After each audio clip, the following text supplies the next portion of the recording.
On to our next topic of acids and bases.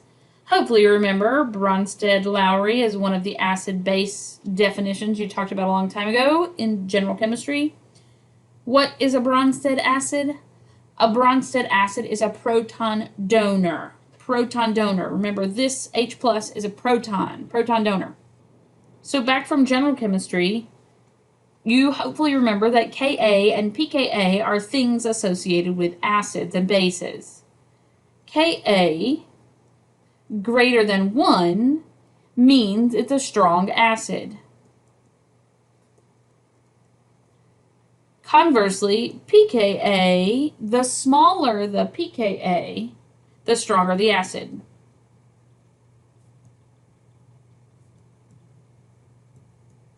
Yep, that says strong. So we're looking for big Kas or small pKas to mean strong acids. You memorized at the time a list of 6 strong acids. These 6 strong acids. In here, we talk much more about pKa than Ka. So here are the pKas of these 6 strong acids. Note, all of them have negative pKas because they're strong acids. There are lots of weak acids as well. Some examples of weak acids are these, where this, I want you to recognize, is what functional group? A carboxylic acid. And this AROH, that's a benzene connected to an OH. AR means that thing. Rather than this molecule being called a benzene connected to an alcohol, it's often referred to as the whole functional group is what's known as a phenol. If you could see my face, I'm making a very emphasized phenol, because it's a benzene connected to an alcohol. There's the pKas of my carboxylic acid and my phenol. Do you have to memorize these pKa values? The strong acids, weak acids, do you have to memorize them? No, there are 2 exceptions to that, but no, you don't need to memorize these. You need to know who are strong and who are weak. There are only 6 strong, and if it's not strong, obviously it's weak. I've only given you 2 examples of weak acids, but there are so many weak acids. So many. One of the things that you do need to memorize is that carboxylic acids have a pKa around 5. Is that exactly 5 for all carboxylic acids? No, not even close. But that generalization that carboxylic acids have a pKa around 5 is good enough to get us through. Bases are proton acceptors in the Bronsted definition. Base strength is measured in terms of Kb or pKb, but really in here, especially in organic especially, we talk more about Ka and pKa of the conjugate acid of the base. So this says an ammonium ion has a pKa of around 11. Well, that's harder for me to remember than 10, so I'm going to say an ammonium ion has a pKa of around 10. It's not a perfect thing, but it's a generalization. There are 2 pKas that you need to know. Carboxylic acids have a pKa around 5, and ammonium ions have a pKa around 10. Other than that, you don't have to memorize more pKas. I want you to be able to look at structures and trends to help determine acidity. Okay, so this stuff at the bottom is really just kind of here as a reminder of how Ka and Kb are related and pKa and pKb are related. We really won't do a ton of math in this class. We mostly count to 4 because carbon makes 4 bonds, but this is a reminder of the general chemistry way to talk about acids and bases and strengths. So in Bronsted acid-base reactions, a base donates electrons to a hydrogen to result in a proton transfer. In the Bronsted definition, Bronsted is all about proton transfer. An acid is a proton donor, a base is a proton acceptor. I should write that down. You should write that down. A Bronsted acid is a proton donor. A Bronsted base is a proton acceptor. Then why the heck do I have electrons highlighted in red here? Well, because there's another acid-base guy named Lewis, and Lewis talked about acids and bases in terms of electron donation. We will talk a lot about Lewis acids and bases later, but put that on the back burner for now. So when acids and bases react in a Bronsted way, you produce a salt. A salt plus water is the way you learned it in the beginning. A lot of times you make water, but not every Bronsted acid-base reaction makes water. Something else that we must also know is that equilibrium favors the weaker acid-base pair. So here are some reactions that I think you will think are familiar. In this top reaction, who's the acid, who's the base? HCl is the acid, must mean NaOH is the base. When these things react together, we produce NaCl and water. Water is known as the conjugate acid. That's where hydroxide took on a hydrogen and turned into water. Sodium chloride, or really chloride, is known as the conjugate base. That's the thing that lost a hydrogen. The HCl became a Cl in the product. So that's really the exact same thing you would have learned and been expected to know in a general chemistry class. We will revisit this exact same slide later to draw what more you need to know, what more you're responsible for in an organic class. But let's move on to the next one. In this one, in the second one, who's the acid, who's the base? HBr is the acid, must mean NH3 is the base. We're going to see NH3 and say that's a nitrogen thing. Oh, that's an amine. That's specifically ammonia. When those two things react together, we're going to get an NH4 and a Br. It's often written together like this, NH4Br, in general chemistry stuff, but you should recognize that's an ionic thing of NH4 plus and Br minus. An organic chemist goes a step further and says, writing it NH4 plus is not generally what we want to see. We want to see the Lewis structure, that it's an NH4 plus with the plus being on the nitrogen specifically, not just hovering over here as a plus on the molecule. Again, we're going to revisit this to say what more an organic chemist expects, but powering through to the third example for now. This is, I hope you recognize, a carboxylic acid, so you should recognize him as an acid. This is a base. When those two react together, ooh, this one's trickier. I get an O connected to a K. Well, kind of connected. K does not make bonds. This OK, is an ionic thing. So we have an O with a minus and a K with a plus, really. We could go through all of these besides the first one and label acids and bases and conjugates on this side. But again, we're going to revisit this in a minute. Hold on. All of these examples did create an ionic substance as the product. The top one and the bottom one created water as a product as well. So sometimes in general chemistry, students think an acid-base reaction must always create water as a product. That's not true.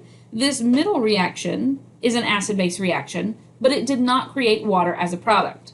When hydroxide is the base, it does create water as a product. But when you have something else as the base, which is what we will see the majority of the time, it does not create water as a product. Okay, cool. Acids and bases are a big part of what we do in organic because many of the reactions that we will do involve proton transfers. The ones that don't involve proton transfers still involve electron transfers, which is a Lewis acid-base reaction. So Bronsted and Lewis acids and bases are the foundation of tons of things we do. I pointed out in our last slide that all three of those reactions made an ionic product. One reason I wanted to point that out is because that affects the water solubility of the products. That's very important and very useful in lab separations, but we're not doing lab, I get it. Here's an acid-base reaction.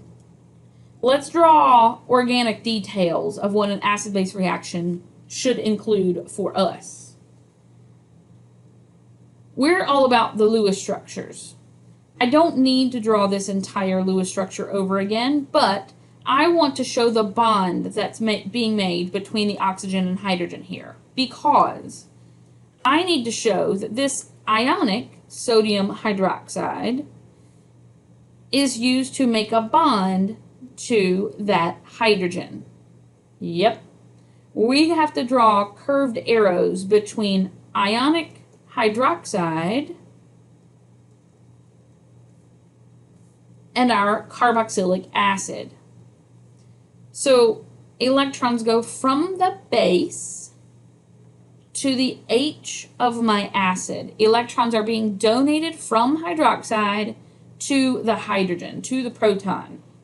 That red arrow is telling me a new bond is going to be made between oxygen and hydrogen.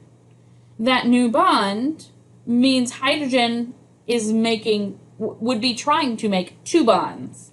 And hydrogen cannot make two bonds, so we have to draw another curved arrow to show that electrons that were being shared between this oxygen and hydrogen can no longer be shared.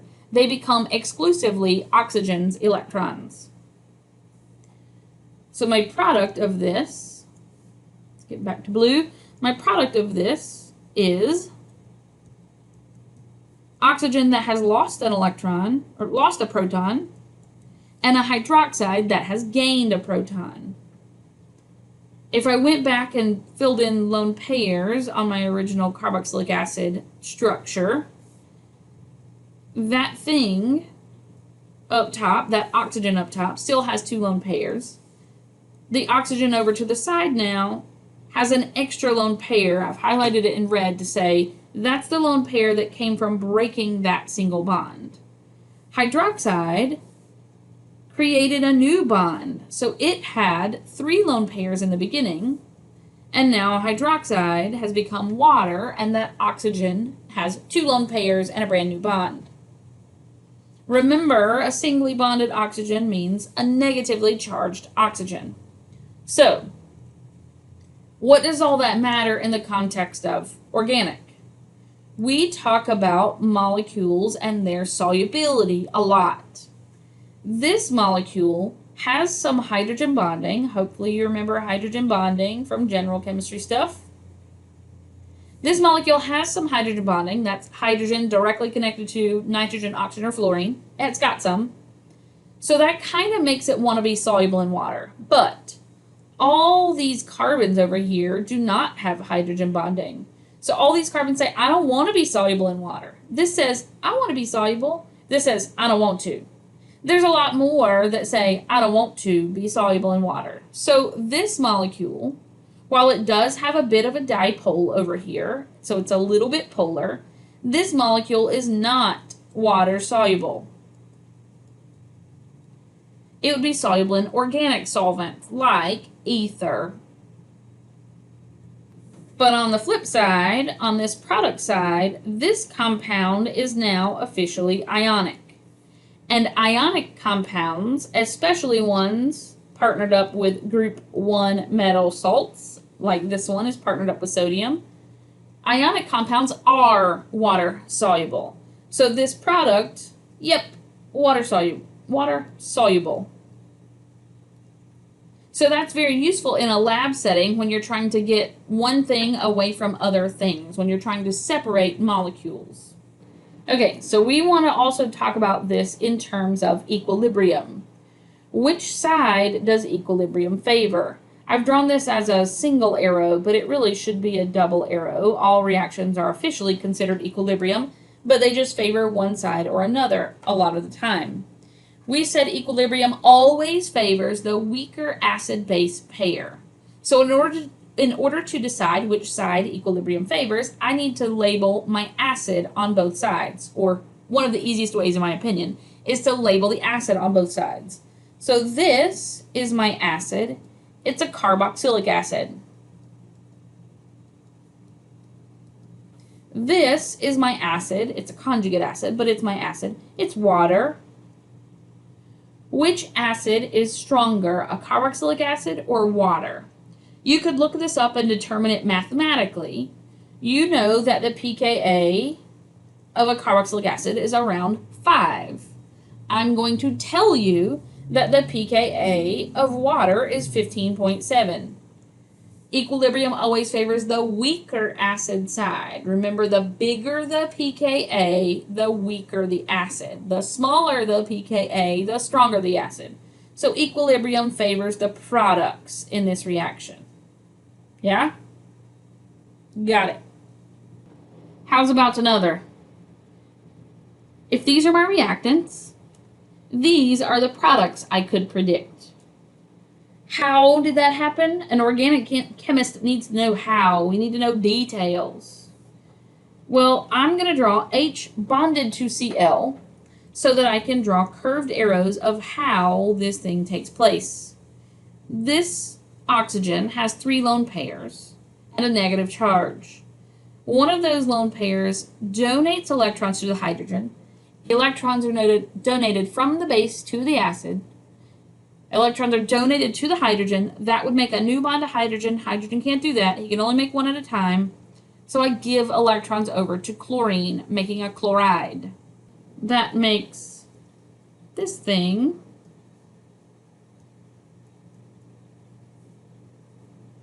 have a new hydrogen connected. And I'm going to highlight that hydrogen bond in red because that's how I showed my electrons being donated.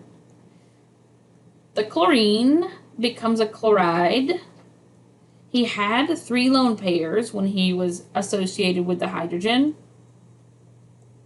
But now he's got an extra lone pair and a negative charge as a result.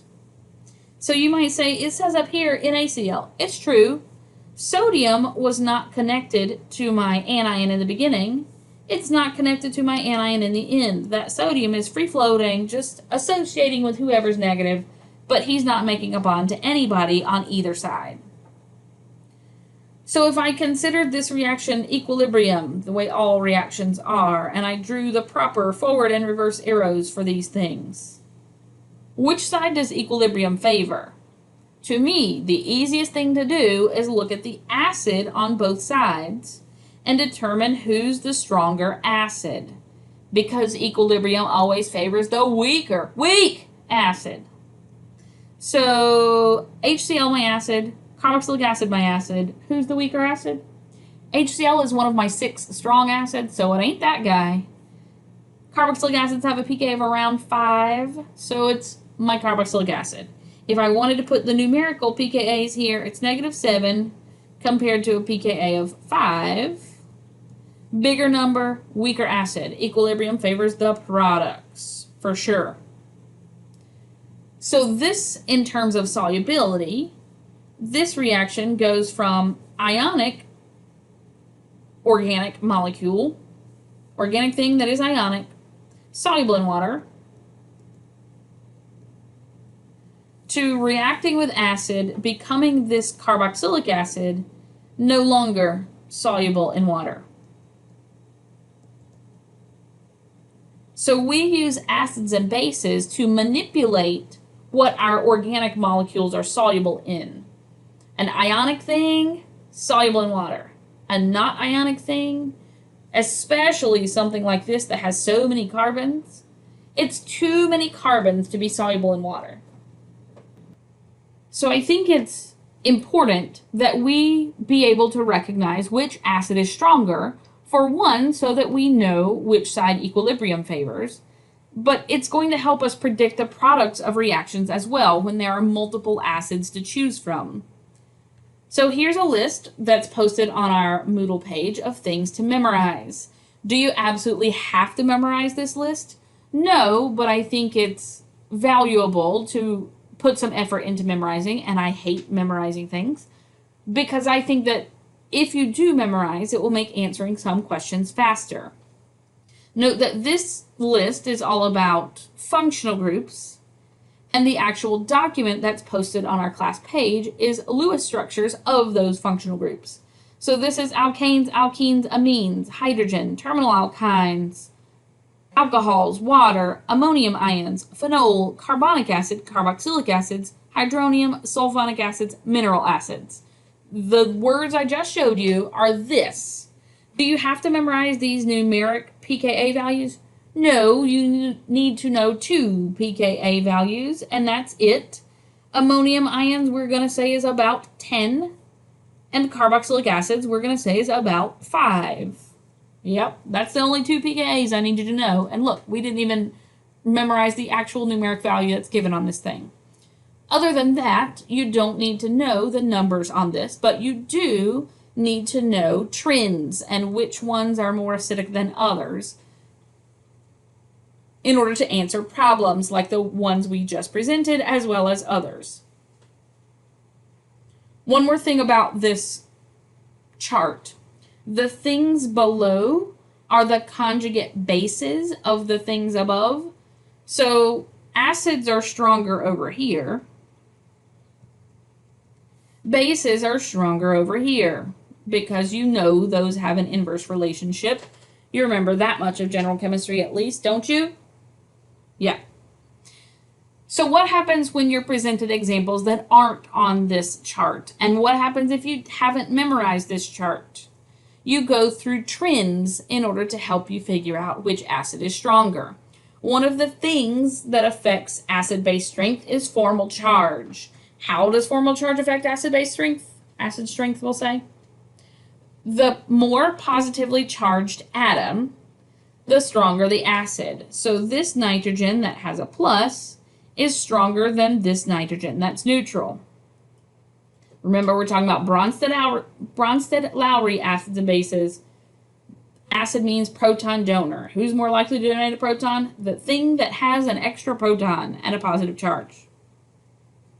Picking up on the real trends that we will see more often than that formal charge positive thing is atom size. You talked about this way back in Gen Chem, way back there. The bigger the atom, the stronger the acid. When you're talking about atomic radius affecting acid strength, you're talking about atoms in the same column on the periodic table. So if we compare sulfur and oxygen, sulfur has a bigger radius, so H2S is a stronger acid than H2O. This is not about electronegativity. This is about atom size.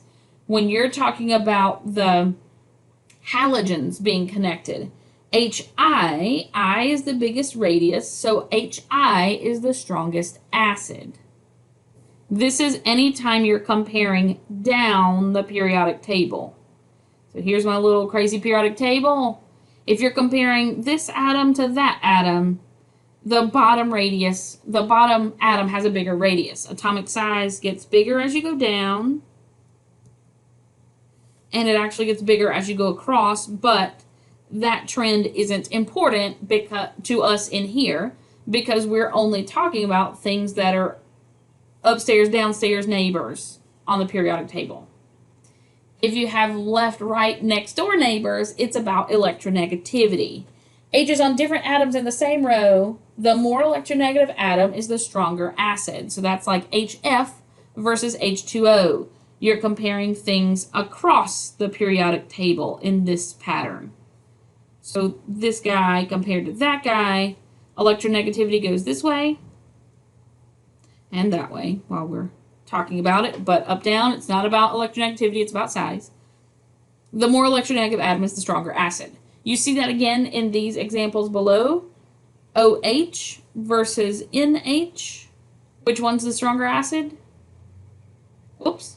OH is the stronger acid. You can tell that mathematically with these pKa values being given, but you need to recognize who's the stronger acid without the pKa's being given.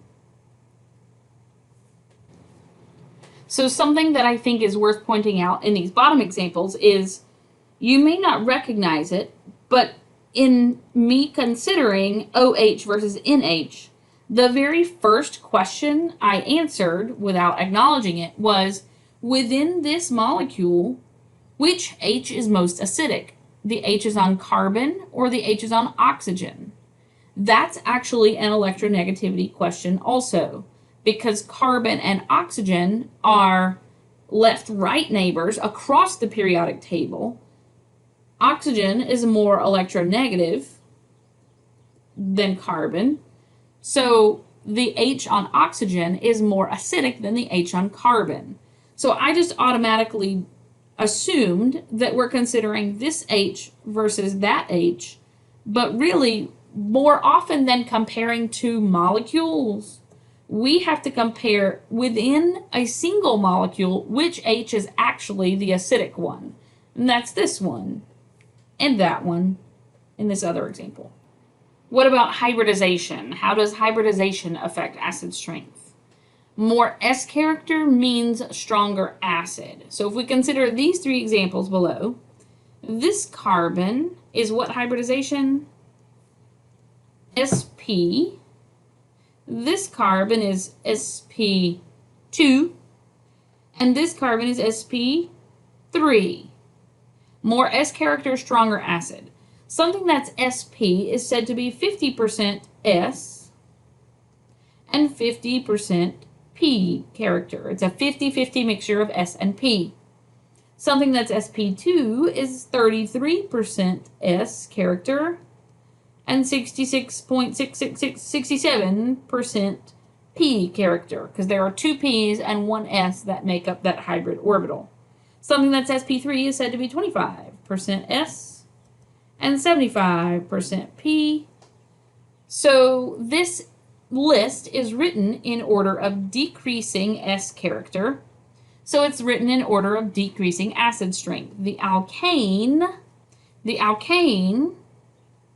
that's an A. The alkane is the weakest acid.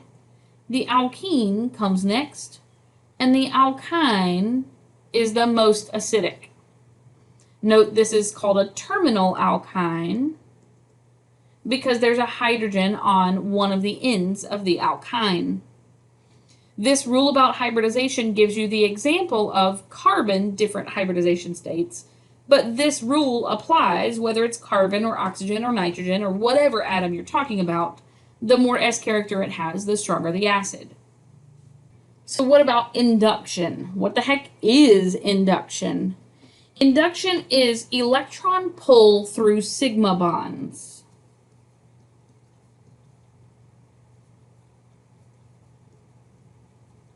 Electron pull through sigma bonds. So resonance is electron delocalization through pi bonds and pi systems. Induction is electron delocalization through sigma bonds. The trend is inductive electron withdrawal increases acidity. Induction increases acidity.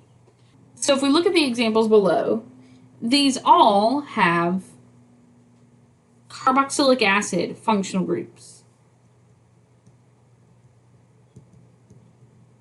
So if we go back through our list, formal charge, nope, it's the same.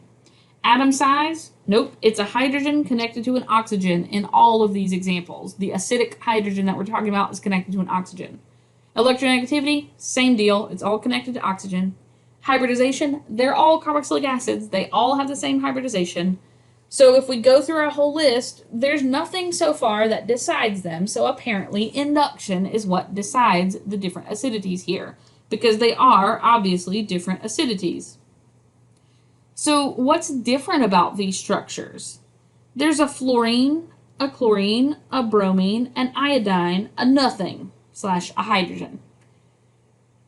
In these examples, when you replace one of the hydrogens, one of these hydrogens, with a halogen, apparently it makes things more acidic. And the more electronegative that halogen is, the stronger the acid. That's because electrons are being pulled toward the fluorine and away from the carbon through that sigma bond, this sigma bond. As a result, that carbon starts pulling a little more hard on his neighbors. I'm going to draw it as if it's a dipole, but it's not quite like that. That carbon, because he's being pulled on by fluorine, starts pulling on his neighbor a little bit more. And that causes this carbon to pull on his neighbor a little bit more. And that causes this oxygen to pull on his neighbor a little bit more. So it's Induction is this pull of electrons through the sigma bonds. I always make sound effects. It's saying that fluorine is pulling electrons so hard toward himself that it's causing the electronics throughout the remainder of this molecule to be shifted toward the fluorine. So shifting toward the fluorine makes this bond weaker. And anytime a bond is weaker, the acid is stronger. So this red bond, highlighted red bond, is weaker than the bond when this is an H instead of a fluorine. So when that red bond is weaker, that acid is stronger. Induction is something that's a bit difficult to explain, but I think that you will pick up on the patterns as we talk about more and more examples. So here are other carboxylic acids. That's always the first thing to consider. What functional group am I considering? What functional group am I comparing? All of these are carboxylic acids. So the formal charge, atom size, electronegativity, hybridization, all that stuff does not help me decide who's the stronger acid. So I have to look for other effects. And the other effects show me that there's hydrogen stuff over here. But when you start replacing that hydrogen with halogens, you end up with stronger acids. So if I just take a quick look and compare, something that has 2 hydrogens replaced with 2 fluorines is the strongest acid, compared to something that has only 1 fluorine. What's different about that versus this example? The fluorine is a little bit further away from the acidic site. So this is my acidic site over here, and the further away your stuff, your electronegative stuff is, the less inductive pull it has. Remember, induction increases acidity. What induction is? Pulling electrons, an electronegative element pulling electrons toward itself, causing other areas of the molecule to have weaker bonds and therefore stronger acids, and therefore be stronger acids. So that was a lot. Formal charge, atom size, electronegativity, hybridization, and induction. All of those things play a part in determining acidity and basicity. So does resonance. How does resonance affect acid strength? Well, if I look at these numbers, I see this 4.76 versus 15.9. Obviously, smaller pKa's mean stronger acid. But why is this carboxylic acid? I hope you've started looking at these and seeing functional groups. Why is this carboxylic acid a stronger acid than this alcohol? I haven't mentioned it previously, but all of these trends, all of the trends that we've discussed prior to now, it's not really about stability of the acid, it's about stability of the base in each of these cases. An acid is stronger when it can make a more stable conjugate base. Always and forever. An acid is stronger when it can make a more stable conjugate base. So something that has more resonance is considered a more stable molecule. So if we consider these two acids, we're not worried about them and their stability as an acid. We're worried about the stability of the conjugate bases of these acids. And the more stable conjugate base will lead us to the acid that is stronger. Let's see what I mean. So the conjugate base of acetic acid is this. The conjugate base of ethanol is this. Acetic acid has a conjugate base that absolutely has resonance.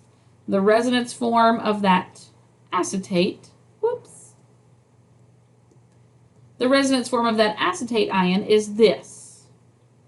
So this molecule is represented by two different resonance structures.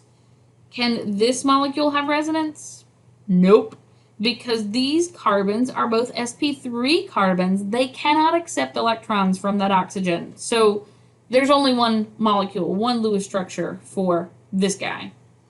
So that means this guy is not as stable of a base as this one is. This base is more stable, therefore this acid is stronger. Got it? One more thing. When the acid is stronger, the base is weaker, and vice versa. So if you're comparing the blue base over here and the blue base over there, which base is stronger? Obviously, this one is the stronger base because it's the weaker acid. You could do that by looking at pKa numbers. You could reason through that with the logic that more resonance means weaker base because it's a more stable base.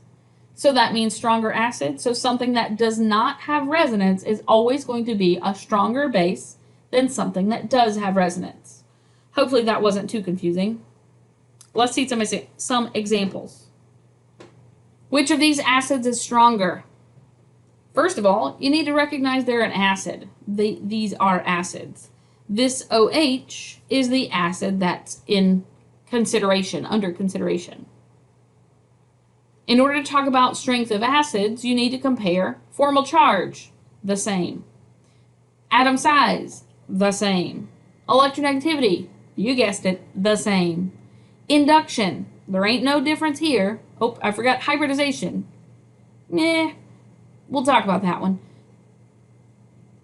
Resonance, though, is the real kicker here. Resonance is really what's going to help me decide what's the stronger acid here. Is it resonance of the acids? No! It's resonance of the conjugate bases. So you should start out by drawing the conjugate base of each of these acids and then drawing resonance of them.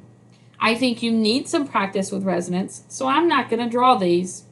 You have been given math numbers here and can figure out who's the stronger acid with the math numbers, but I need you to prove it to me with resonance.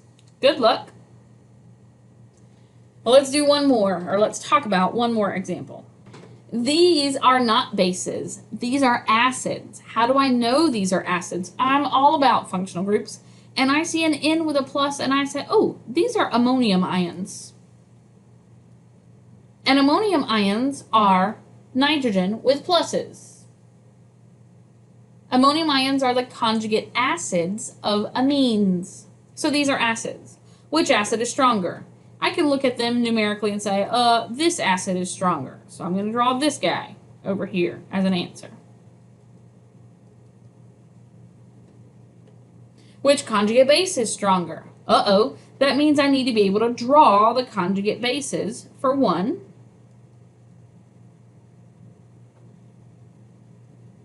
Here are my two conjugate bases. Which conjugate base is stronger?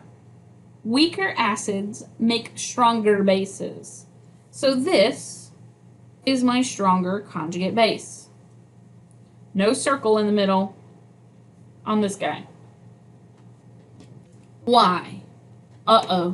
When something asks why, what that means to an organic chemist is you have to draw structures and prove why you chose the answers that you did. You could explain the math part, but usually I'm more evil than this, and I don't even give you these math numbers over here. I just give you the structures and tell me why. So how do you get started in explaining why something is a better base or a better acid? When it's all about resonance, you have to draw the resonance pictures. So I'm going to show this guy, and I'm going to start the resonance, but you're going to finish it. If you look back at your resonance stuff, am I in situation 1, 2, 3, 4, or 5 here? I'm in situation number 5. Where I have a lone pair conjugated with a pi system. So I'm going to start with that lone pair and move toward the pi bond. That would explode carbon's octet, so that has to move and kick a pi bond to the corner. So I start my resonance that way. You're going to finish the resonance, so this is the last one I'm going to draw for you. But this guy has resonance. I knew that I needed to start out drawing the resonance this way because bases are electron donors. I need to prove that this electron pair is delocalized throughout this ring. And I would need to show that this lone pair cannot be delocalized throughout that ring. This lone pair is next to an sp3 hybridized carbon, so that cannot be involved in resonance whatsoever. Localized lone pair means stronger base.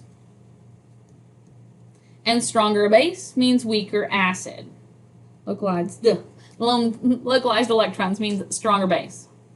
Yeah? We'll talk about this example quite a bit, but there it is. Use resonance to predict the relative pKa values of the acids shown below, aka rank these in order of most acidic to least acidic. You're not given numeric pKa's, but rank these from most acidic to least acidic. This one's all for you. Good luck. So, wait a minute. You told us we weren't going to do much math in here. It's right, we aren't. The Henderson-Hasselbalch equation is something that you remember doing a lot of math with from Gen Chem, I bet, I hope. But we're not going to do a lot of the math part here. We're going to use the assumption that, or we're going to take advantage of the idea that when a compound is in a solution at a pH lower than its pKa, it's primarily in its acidic form. When a compound is in a solution at a pH above its pKa, it's primarily in its basic form. The Henderson-Hasselbalch equation and the math associated with it is what allows me to make that assumption, but we're going to just make that assumption. Let's see what I mean with this example. Acetylsalicylic acid, which is known as aspirin, is this molecule to the right. If I try to answer the question, what is the major form of acetylsalicylic acid in the stomach where the pH is 2.5? The thing that I default to is, number one, tell me what functional groups are in acetylsalicylic acid. Acetylsalicylic acid has this, which is a benzene. It has this, which is an ester. And it has this, which is a ding-da-ding carboxylic acid. So esters don't really change their form if the solution is acidic or basic. Benzene does not really change its form if the solution is acidic or basic, but carboxylic acids do, because their last name is acid. They are acids, and they change according to pH. So what is the pKa of a carboxylic acid? 5. Hopefully you shouted that. pKa of a carboxylic acid is 5. So this is a pH below the pKa. This is a pH above the pKa. What that means is we want the acidic form here and the basic form there. In our stomach versus our intestine, things are different pHs. The acidic form of a carboxylic acid means with its H. So they ain't a dang thing different about that aspirin above and the aspirin in acidic form. But things do change in the basic form of aspirin. We have an O- there. That carboxylic acid lost its H in the basic form, O-. Which form is more soluble, more water soluble? Acetylsalicylic acid or its conjugate base? Absolutely 100% its conjugate base is more water soluble. Why so? Isn't it ionic? Because it's ionic, it's more water soluble. Ding da ding. Amino acids. Those are things I've heard of, but I don't really remember. Yeah. They're kind of important things to biochemists, biologists, and chemists as well. All amino acids have the same 2 functional groups, but the side chain of the amino acid can be different, and that's how you get so many different amino acids. This top structure is known as an L amino acid. I know you don't know what that means, and I'm not going to go through what that means right now. We'll do it next week. but this is an L amino acid. This amino acid has this functional group, which I hope you know is an amine, and it has this functional group, which you need to recognize whether it's drawn out or not drawn out, is a carboxylic acid. So we're going to use that Henderson-Hasselbalch simplification to talk about amino acids at various pKa's. I said you needed to memorize 2 pKa's. What 2 pKa's? 5 and 10. So we're going to draw a thing that this is not representative of pKa's, but this is kind of a pH scale here. There's something that happens at pKa 5 for a carboxylic acid. Below pKa 5, a carboxylic acid is in its acidic form. But above pH 5, above its pKa, it switches to its basic form, like this. If you go above 10, ain't a dang thing changing, it's still like this. These are called carboxylates. That's an R. So these carboxylates are what exist above pH 5 because the pKa of a carboxylic acid is about 5. Okay, you had to memorize another pKa. That was ammonium ions. Ammonium ions below pKa 10 are in its acidic form, above pKa 10 in its basic form. So an ammonium ion is going to be with an H below 10, without an H above 10. So it's an amine above 10 and ammonium below 10. So nothing changes when you go below 5. It's still an ammonium. So this picture that is uncomfortably squoze between all these other images tells me what amino acids should look like at various pHs. Of these 4 amino acids, A, B, C, and D, you need to tell me which picture is at pH around 3, which picture is at pH around 12, and which picture is at physiological pH 7. There's one picture that does not exist at any pH value. You're going to have to vote on which is which, and we can talk about it together later. All right, so all of that was about Bronsted acids and bases. We don't only talk about Bronsted in here, we also talk about Lewis acids and bases. Lewis says an acid is an electron pair acceptor, and a base is an electron pair donor. Lewis acids and bases are often a pretty small topic in general chemistry, if your professor even chose to talk about it whatsoever, but it's a big deal in organic. One thing I want to note is that Lewis acids and Bronsted acids are related by this Venn diagram. All Bronsted acids are Lewis acids, but not all Lewis acids are Bronsted acids. The same thing applies for Bronsted bases. All Bronsted bases are Lewis bases, but not all Lewis bases are Bronsted bases. Yeah? I told you we'd see it again. Let's look at it in the terms of Lewis acids and bases. A Lewis base says, I have a pair, I want to share. That's electrons. I have a pair, I want to share. So the acid and base stuff from before does not change. HCl is still the acid and sodium hydroxide is still the base. But an organic chemist is more concerned with how the reaction takes place. And that's where the Lewis definition of acids and bases comes in handy.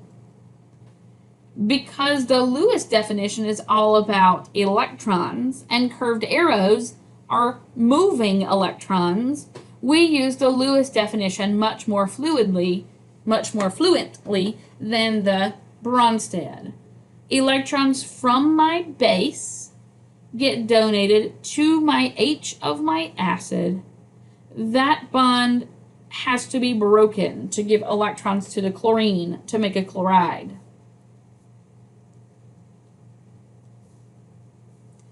So if I try to keep everything color-coded the same,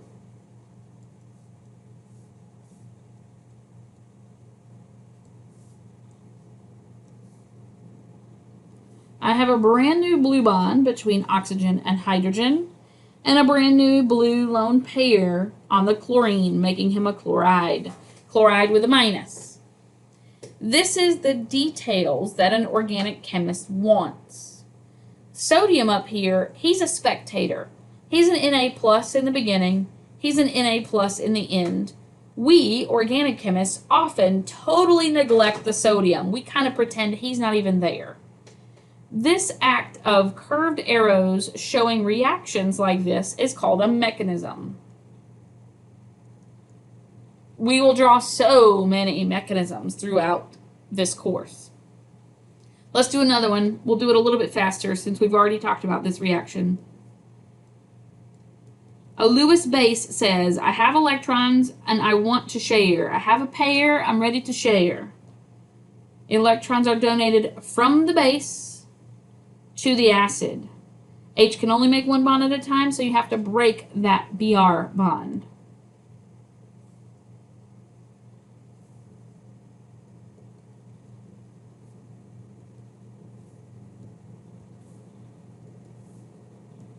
If I'm trying to color code the same, there's my new bond, there's my new electrons. It had 3 electrons, 3 lone pairs before, but I didn't draw it well. I get a plus on my nitrogen, a minus on my Br. This is the mechanism of how it happens.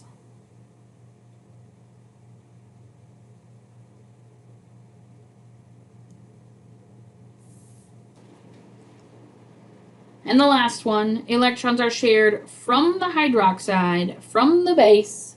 The Lewis base says, I have a pair, we'll share. From the base to the acid, the H can only make one bond at a time, so you have to break your OH bond as well. We get the products that we've already predicted, that O gets a minus charge, and we created water. The sodium, that's not sodium, the potassium was a spectator, is a spectator. He's just floating along, he's not connected to anybody. An organic chemist often draws these products and completely leaves the potassium out of the picture. So we've now talked about those same 3 reactions in Bronsted terms and in Lewis terms. What happens when there's not a proton to be shared? Things get a little tougher. You need to identify who has extra electrons, who has a lone pair, who's going to be my Lewis acid, who's going to be my Lewis base.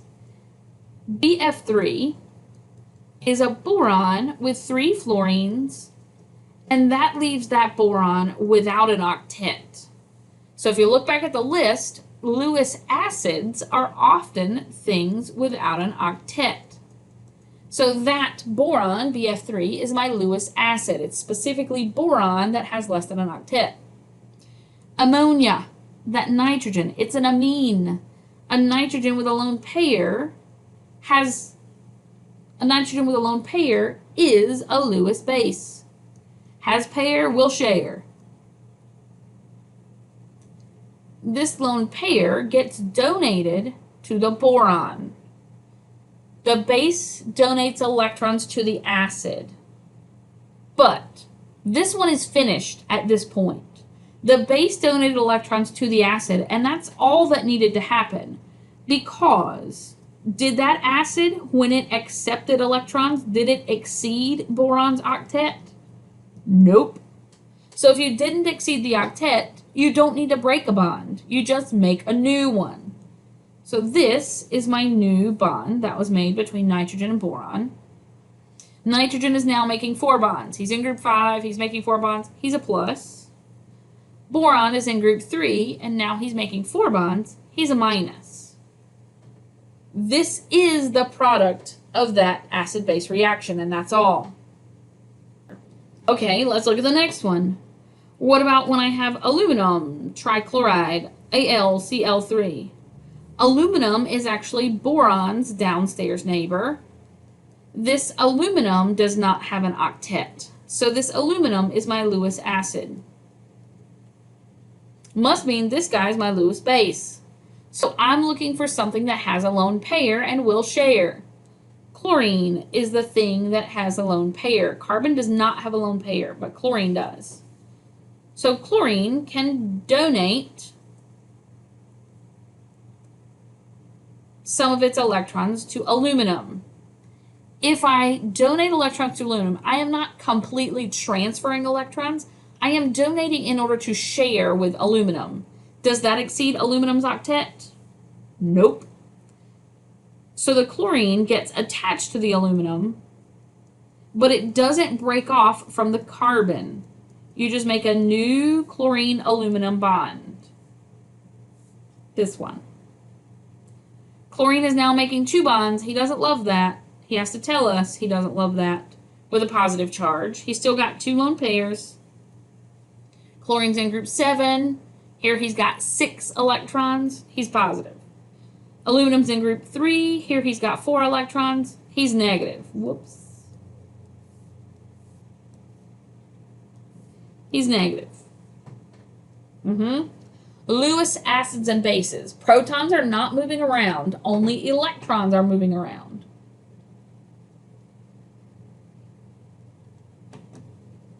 Let's do some more. Who's the acid? Who's the base? Bromine, definitely, bromide, definitely has electrons. So this is my base. This is my acid. What's this functional group / reactive intermediate? This is a carbocation. Carbocations are fantastic Lewis acids. So that's carbon with a plus and a bromine with a minus. Electrons from the bromide get donated to the carbon that has the plus. When I donated electrons, did I exceed that carbon's octet with my donation? Nope.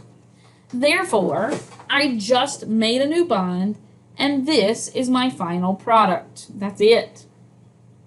Okay, let's see if we can fit this other one down here without erasing anything. This thing has an H+. That looks like a darn good acid to me in the Bronsted sense, but also in the Lewis sense. So we're looking for something that has a pair that it's ready to share. I don't see any lone pairs on this thing. But remember, alkenes have a pi bond. That pi bond is responsible for some extra electron density, and that extra electron density can be donated. So I'm going to donate that pi bond to that H. What that will result in is one of the carbons gets connected to an extra H now. We'll circle that one in red. One of the carbons gets connected to an extra H. But the other carbon, he simply lost electrons when that alkene was donated. So this carbon got the extra H here. This carbon simply lost his pi bond and got nothing in return. So he's positive. Carbon's in group 4. He's now making 3 bonds. Alkenes can act as Lewis bases.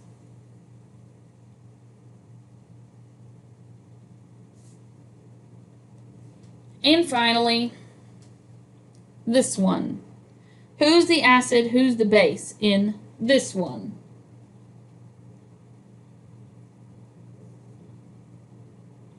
Hydroxide, I'm familiar with as a base from general chemistry stuff, so it must mean this thing is the acid. Acids have positive charges or partial positive charges. I don't see a positive, so I better look for a partial positive.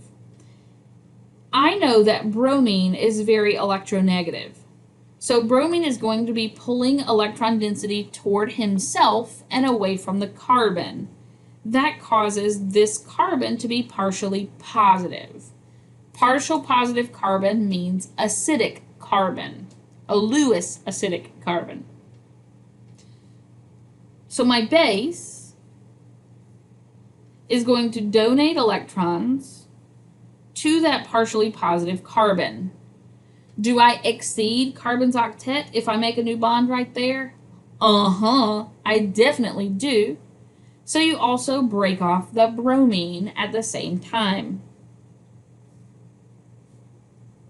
So I made a new bond from oxygen to carbon. That carbon had 3 H's connected, and I set free a bromide. Yep. Lewis acids and bases. It gets really confusing talking about Lewis this and Lewis that and Bronsted this and Bronsted that. So the terminology we use is a little bit different.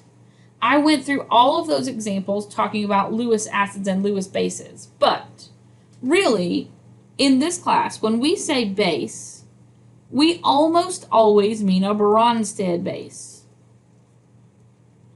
When we say acid, we almost always mean a Bronsted acid. But you just told me that acids and bases are super important. Yeah, they are. Rather than having to constantly remember whether we're talking about a Lewis acid or a Lewis base or a Bronsted acid or a Bronsted base, we came up with new terminology. The new terminology is nucleophile and electrophile. When you hear someone talking about a nucleophile, they mean a Lewis base. When you hear someone talking about an electrophile, they mean a Lewis acid. So in all of those examples we just walked through, I talked about Lewis acids and bases, but I could have just as easily talked about electrophiles and nucleophiles. So everything that we've labeled an electrophile is a Lewis acid. Backwards. Everything we've labeled a Lewis acid is an electrophile, and everything we've labeled a Lewis base is a nucleophile. New terminology that you need to be aware of and familiar with. We'll use it all the time. Whew, that's enough. See ya.